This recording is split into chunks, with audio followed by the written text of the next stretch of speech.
Ladies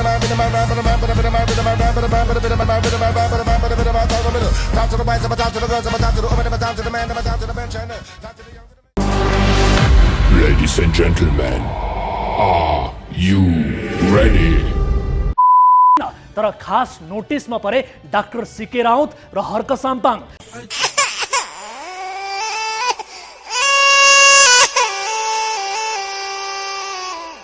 Hina Khatun भन्ने एक अराजक कार्यकर्ता हर्ककै रहेछन्। उनको हरकत विरुद्ध नेपालको सिङ्गो मुस्लिम समुदायले कारबाहीको माग गरेको सुनियो, तर हर्कले आफ्नो पार्टीकी खराब कार्यकर्तालाई कारबाही गरे भनेर बोलेको सुनिएन।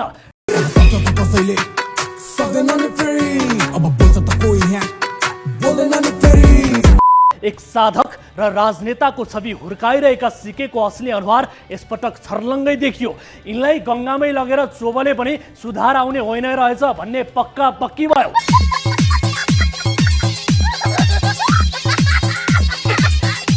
हर्क साम्पाङ बारे त टिप्पणी गर्ने इच्छा पनि थिएन, किनभने स्वतन्त्र प्रेसले पनि त्यस्ताको मात्रै टिप्पणी गर्ने इच्छा राख्छ जसले टिप्पणीका लागि आफ्नो स्तर मेन्टेन गरेको हुन्छ। काबुमा छैन मेरो रिस, रन्केर पड्किन दे। हर्क साम्पाङ टिप्पणी आलोचनाका समेत लायक छैनन्।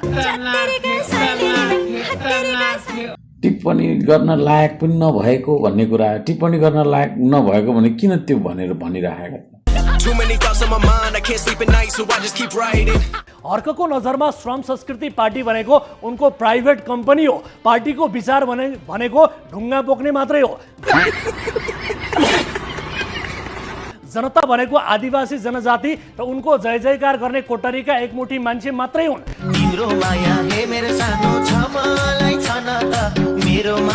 सबैभन्दा पहिला चाहिँ उसले श्रम संस्कृति पार्टी चाहिँ प्राइभेट कम्पनी भनेर छ।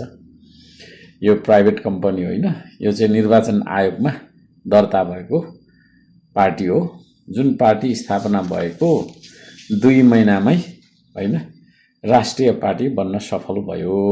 राष्ट्रिय पार्टी बन्न सफल भयो।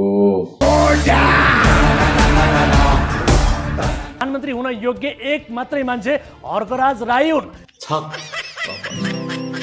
उनको दृष्टिमा विश्व ब्रह्माण्डको एक मात्रै धर्म किरात धर्म हो, दोस्रोमा इसाई र तेस्रोमा इस्लाम मात्रै हो।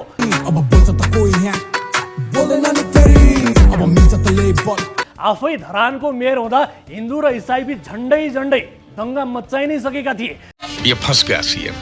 मेयर हुँदा इसाईको क्रिसमसमा क्रिसमसकै ह्याट लगाएर केक काटेर उत्सव मनाउँथे। हिन्दूको लक्ष्मी पूजा आउँदै गर्दा चाहिँ लक्ष्मी पूजा गर्नुभन्दा ढुङ्गा बोक्नु राम्रो भन्थे। हिन्दू धर्मलाई मैले धर्म नमानेको भएदेखि तपाईँको चाहिँ नि मठ मन्दिरतिर के गर्न जान्छु।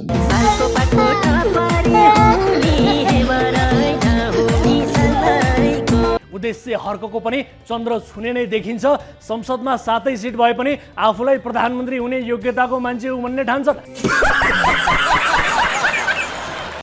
अर्को कुरा, धरानको मेयर हुँदाखेरि धार्मिक द्वन्द्व गराएर कहिले गराएँ मैले? धार्मिक द्वन्द्व कहाँ गराएँ? के छ प्रमाण?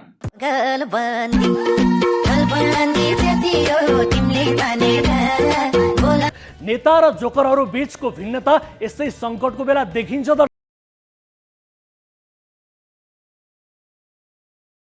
मन्दिर पस्न नदिने हिन्दू सम्राट सेना समेतका सङ्घ संस्थासँग गृहमन्त्रीले वार्ता गरेका थिए। हर्कलाई त्यही हिन्दू सम्राट सेना व्यक्तिगत रूपमा मन नपरेका कारण उनले जो पाए त्यहीसँग वार्ता गर्न हुँदैन भनेर लेखेका हुन्। के अब हर्कको व्यक्तिगत समस्या समेतलाई ध्यानमा राखेर सरकारले वार्ता गर्ने हो र?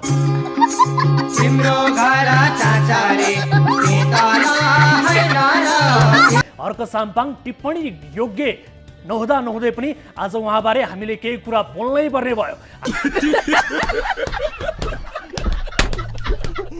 यो सिधा कुरा, जनतासँग सिधा कुरा कि खोइ के जति कुरा भन्ने कि एकजना वीरेन्द्र जैरू भन्ने हेऱ्यो, खोइ नाम चाहिँ थाहा छैन खास त्यस्तो। मान्छे हुँ मान्छे, तर त जस्तो सुरको लागि शङ्कर हुँ। यो वीरेन्द्र जैरू कि फैरू भन्ने मान्छेलाई, यो वीरेन्द्र जैरू कि फैरू भन्ने मान्छेलाई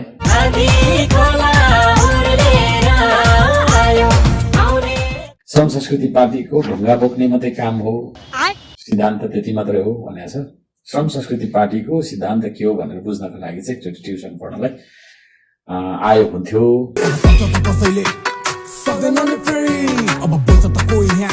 आयोग हुन्थ्यो यो मित्र अब आउँदैन होला बिचरा, अरूले नै भरण पोषण गरेको तपाईको पत्रकार देखेँ मैले।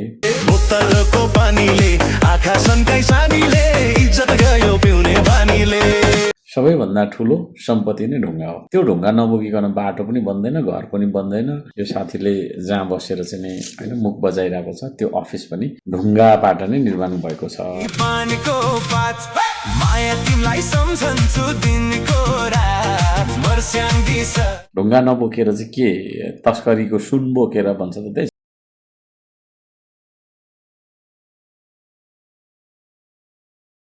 मेरो लिनु मुख चुप बनाएर तपाईँको पत्रकारिता होइन नगर्नेसम्म बनाइदिन सक्छु।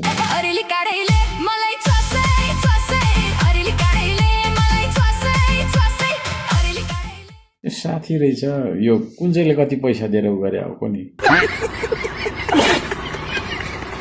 जे पाते भनेको छ अफवाह फैलाएको छ है। जे पनि हर्क साम्पाङले गराए, जे पनि हर्क साम्पाङले, सबै घटना हर्क साम्पाङले गरेर मैले भनेको छु। मलाई भगवान मान्नु नि ईश्वर मान्नु।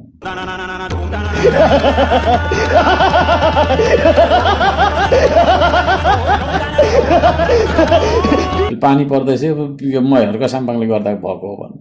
त्यो स्टुडियो पनि त मैले गर्दै चलाएको होला होइन।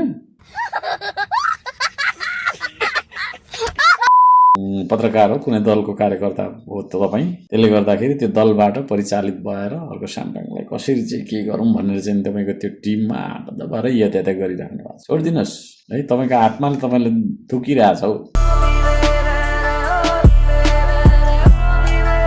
पत्रकारिता नै यस्तो हुन्छ। के रिपोर्टिङ हो त्यो? जथाभावी बोलेको छ, यो त्यो भनेको छ। कति पैसा पाउनुहुन्छ यस्तो बोले?